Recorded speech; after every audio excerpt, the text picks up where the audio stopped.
Right. So in Branchspace, we have a very specific methodology that we fine-tuned over a number of years to build a business case for an investment of this magnitude. And let's face it, for large carriers or carrier groups, we are talking about 9-digit figures. So you definitely need a serious business case behind that.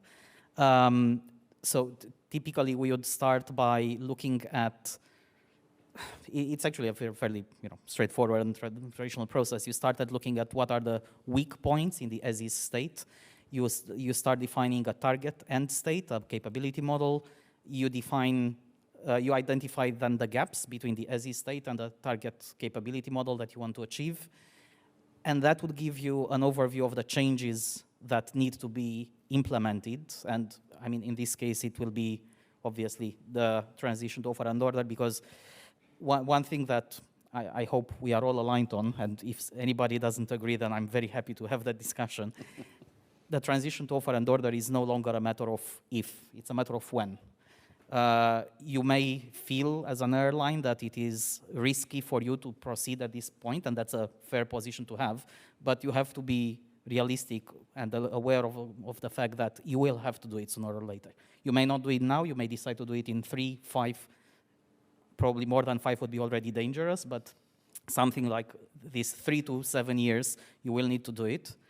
So the business case actually will be focused on, I know it's hard, especially if you take a CFO position who wants to see a very clear return on investment for the transition to one order. You come with a big bill. What is the benefit that I get out of it? Well, the key benefit that you will get out of it is that you will have to do it. If you don't do it now and you do it later, it's going to be even worse. So you have to look at it by comparing the scenarios. Do you have a choice to remain as is forever? No, that's very clear and strong no.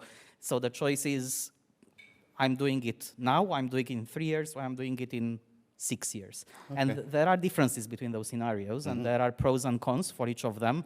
And I would say that the profile of the airline actually will help you choose one of the options, because I don't think the same